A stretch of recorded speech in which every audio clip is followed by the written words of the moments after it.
All right, so just the differences between this year's team and last year's team. How much did the rebounding part of things?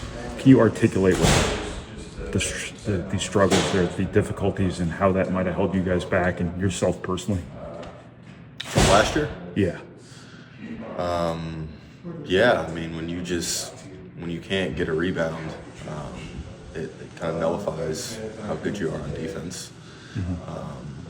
When you have teams getting offensive rebounds and then they get another opportunity to score, typically those shots are like points per possession are worth a lot more than the first shot. Plus, just getting another chance to score, obviously. So, I think just getting rebounds, however ways we can, will really help us on that end of the floor. How much did it take out of you having to fight Vladislav, Golden, and guys like that for rebounds throughout the course of the game? Did you have your full legs under you at the end of games after you were wrestling with those dudes all game? Yeah, no doubt. I mean, we got somebody that I'm boxing out that's 50 pounds, 60 pounds heavier than I am at all times. Like, it just takes me out of position where, in theory, if I'm boxing out somebody that,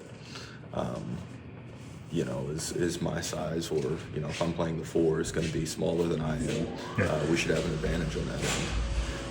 But at the same time, it just depends on what the other team's shooting too, right? Like, if they're shooting a bunch of threes, then, it kind of nullifies. If they have a bunch of big guys and they're standing on the rim and they're shooting a bunch of threes, it's not really kind of a big issue, if that makes sense.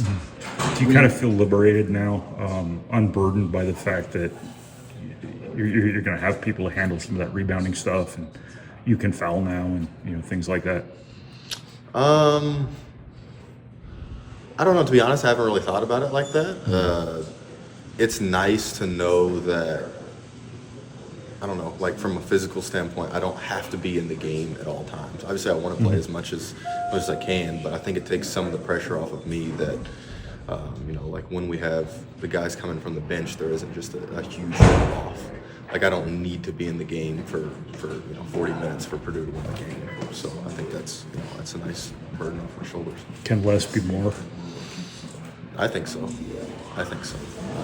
Obviously, it's tough because as a competitor, you always want to play. But I think when you look at how basketball's played, and when you can get guys that can come in and give you good minutes, I think that's exhausting to play against.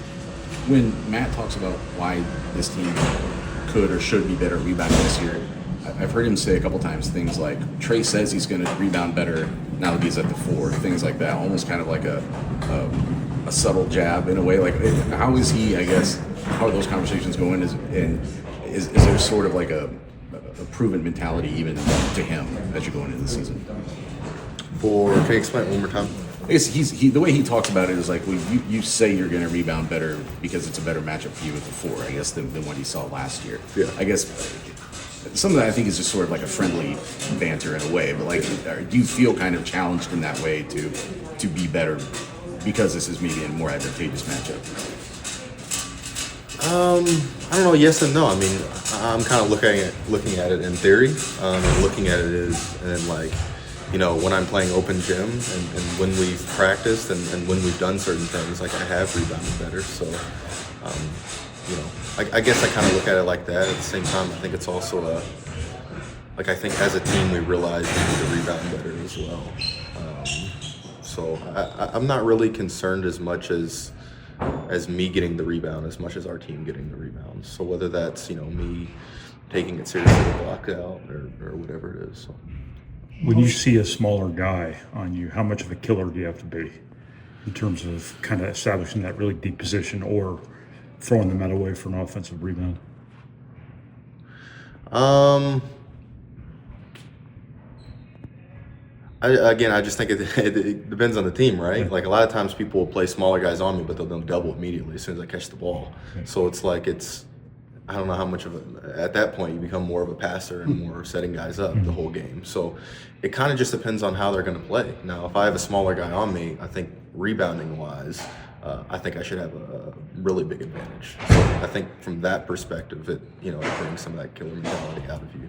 But offensively, it's kind of just taking what the defense gives you. It just seemed like there were two instances against Indy. I know Indy is what it is, but you really buried somebody at the rim for post position, and you really kind of physically dominated somebody for a putback. I didn't know if you had to take a less cerebral approach to those kind of matchups now. Again, like it's much easier to do when somebody's 100 pounds. Right. There's a 100-pound difference in when you're doing it. I don't know if it was much of a tenacity or mentality thing as much of a just physical difference between boxing out somebody like Oscar versus boxing out somebody who should probably play the 3. Old ages. Emotionally, how are you trying to handle this last go round? Like, this is your last opening game. This is your last season. To be honest, I really don't think about much about it. My girlfriend asks me that all the time, but I just don't. I don't know. I have goals, and so I don't really look at it one game at a time as much as it like how can we prepare and play our best, if that makes sense. So coach always talks about like trying to play against yourself every game, and so like I try to look at it as that instead of hey, we're going to play this team next or this team next.